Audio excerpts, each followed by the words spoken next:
just today, New York State announced the guidelines for businesses who will be part of Phase 3 reopening. Joining us to talk more about that reopening process and other topics at the forefront here in Chautauqua County is Executive P.J. Wendel. Sir, great to have you. Thank you for joining us. Thanks for having me, Justin. So how early can we expect Western New York to reach Phase 3? Well, as it looks right now, we should be able to reopen in Phase 3 next Tuesday, a week from today. Metrics are being looked at every day, and we are well within our the numbers for moving forward. So, again, barring any sudden change or spike or something we unforeseen, we should be moving there. What's important too, I think, when you look at the guidance coming out already, and ESD has put out guidance, the state has put out guidance, as you guys have posted. I think that's a very optimistic sign that the state is looking to move forward.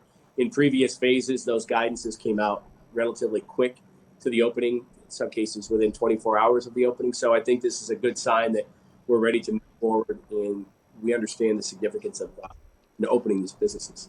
Do you think that the reason why state officials have decided to give a week before many regions are able to move into that phase is because there was a little bit of confusion leading up to Phase 2, where a lot of businesses would log on and it would say absolutely nothing, and they didn't have too much time to prepare? Do you think that confusion and the hands raised of many say, hey, we need more guidance ahead of time?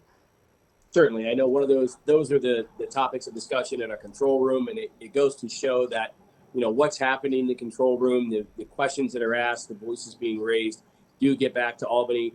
John Majori has been our contact in the governor's office. Lieutenant Governor Hochul's been doing a great job of leading our Western New York group. So it's very evident that the voices that are being raised and questions raised are being answered. So I think it's a good move on the governor's part Empire State Development in the state to get this guidance out quickly so our businesses can prepare. Now, several businesses are already reopening. Last week, we learned that restaurants were given the green light to start outside dining. According to the information that was released today, many of them could, under Phase 3, do some sort of inside dining. Have we learned any more about what that would look like, or is that still something that we're waiting on hearing from leaders in Albany? I have not seen a definitive number of like an occupancy limit. Is it 25%? Is it 50%? I have not seen that yet, so that'll be interesting information when it comes out. I haven't dug into the guidance, although I saw it did come out today. So those numbers, once they're out, again, I'm assuming that they will come out in a timely fashion so businesses can prepare and make adjustments to their restaurants, whether it's taping off or moving tables, etc., out of the way. So we'll have to wait and see. But I feel confident now with the early guidance that it won't be too long before those numbers and that occupancy limit is set. As for those who are open now, what kind of feedback have you received from those businesses? Especially, I imagine some of them are trying to work with creating environments that are conscious of social distancing. Is there any wins that we've heard of, that things have worked well, and maybe others who say, I'm concerned with this aspect? What are we hearing? I haven't heard anything yet. I know the businesses that have opened are very appreciative. I know some of them are apologetic. We went to a local group therapy in Lakewood, and they were all apologetic that they had a limited menu, but nonetheless, they were open and the food was fabulous. So was service.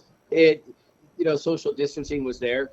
I was looked around and saw the tables, and the residents were wearing masks coming in. If they had to go inside, use the restroom, come out, they had masks on. So I believe that that one instance, and I haven't heard any issues or concerns. And being said, I haven't seen anything come across the pause task force website. We do get the sheriff and I get those pause requests and concerns from residents. So I haven't seen anything in direct correlation to businesses or restaurants in numerous numbers, one or two occasionally. And it seems to be good. The businesses are happy. People are adapting, and the encouragement from not only the state, but I know Lieutenant Governor Hochul said, asking villages and towns, cities to be more lenient with their zoning codes so that they could get businesses outdoor seating that may not have it now. So they're very promising, and the flexibility of the state, even with the state liquor authority making adjustments and being flexible too with their permits and their licensing. So I feel confident that the state has been doing a good job to help businesses open, and we're going to continue to push that and encourage them to open as much as possible. But again, safety and the guidelines are really important as we do that. And here in Jamestown, we've had local officials discuss. I know last night at the city council meeting, they talked about adding some new provisions in for food trucks and for those restaurants who are physically in areas like, say, downtown where they don't have access to maybe a back porch or something like that, where they would be able to have some sort of seating. And in addition to not just the civil and business reopening here, but I think government, too, is trying to figure out what's next for them. Last week, you called on Governor Cuomo to release federal funds they've received to be distributed to local municipalities across the state. Was there anything new since the call on Friday? And how crucial really is this funding to our budget here?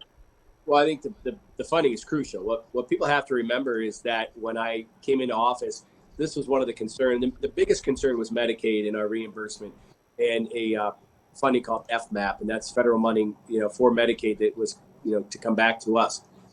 Surprisingly enough, the issue that was made, or the statement that was made from a NISAC conference call on Thursday was, the governor said he didn't know the counties needed this money. Our silence was speaking volumes. Well, we're not silent. I was very open and very vocal at our control room, and was echoed by the counties that are in our control room that they have the same feeling and belief. Another piece of funding that's out there is a tribal compact. That's monies that was due from the state, not the casinos, but from the state. That was monies we asked for last year, and we're still seeking those monies again. So, we are making these requests to the state, asking for funding, because as we know, all of our budgets are being hit with the loss of sales tax revenue. We got the information today in my finance team meeting that the reduction of sales tax from this time last year was 33%.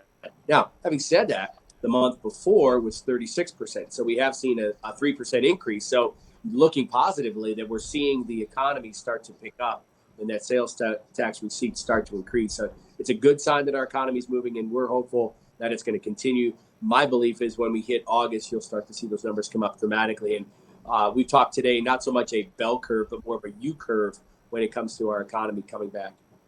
Has the governor responded to your call for that federal aid, or have you heard anything? I haven't heard anything. I know we have some guidance. So the legislature is putting together a resolution that'll be coming forward in June that will ask the same monies from the governor in a formal resolution. So again, very confident that our voices are heard. I know Lieutenant Governor was very, understood my concern, and everybody. I mean, the 5 county leaders expressed that concern. So that our voices are being heard. Now we'll wait for the response. So again, we're going to keep moving. These are things that we need to have for our economies and for our budgets. All right, I wanted to shift gears here a little bit. Jamestown Mayor Eddie Sundquist announced last week that he plans to and will be reinstating the Civil Human Rights Commission here. For you, in regards to the protests that we've seen and really the community coming together following the death of George Floyd, what are you open to establishing something similar at the county level, or is that something that you would leave to local areas? Well, we're going to leave it right now to the local areas. It's something that I'm going to be watching, and I feel that, a larger group encompassing. But what we're looking at is, in this case, we have the Jamestown City Council and the Jamestown Police Department. Likewise, the municipalities that employ their own police force, that's a dialogue they need to have with them. We don't oversee the local village and town police departments. With the Sheriff's Department, he and I have been in dialogue, and we're going to sit down and look at that. But looking at a more, open form of, again, whether we call it a Civil Rights Commission or, human rights, we're going to look at that as we move forward. And as the cities, start to form these, and, an overview from the county, would be something we're moving forward to. Yeah, but not putting anything aside, but that group would be much broader. And we have several communities from all over, Chautauqua County, that it's to be very broad. We know there's a very diverse population in the county. So getting the right people together, getting those leaders to sit down at the table, I think is something we're all going to do as we move forward. How big of a significance has it been to see residents here in the county stand up for what they believe in? There was several protests over the weekend, and all of them remained peaceful. We've seen dialogue between, as you mentioned, Sheriff Quattrone, who attended a protest 2 weeks now, standing with community members, answering their questions one-on-one. How big of a significance have we seen that with all that's going on here nationwide? Well, I think it's one of the things I've said before, and I've had faith in the community members and the residents of Chautauqua County, that as much frustration, even anger they may have, they do this in a sensible way, to sit down and ask the tough questions, look at one another and be in that, that open dialogue. One of the things I've done before is I'm actually part of a group, UNESCO, the United Nations Educational, Scientific, and Cultural Organization. So I have been on cultural tours through Mexico and other countries, not only as an athlete, but as an ambassador for, diversity. So we get together and we sit down at these, whether it's an event, a sporting event, and my event in Mexico was, a nationwide event. And, we understood the diversity of a country of Mexico. But having said that, that open dialogue is important. And it's been said, peace begets peace. And if people want to sit down and discuss it, those are hard questions, uncomfortable times, as people have said. But the ability to sit down and have understanding dialogue, I think, is crucial. And that's what's happened. People may be angered, they may be frustrated, but they're doing it in a way that promotes, education, it promotes openness, and it promotes change. I think that's really the key to the residents here of Chautauqua County.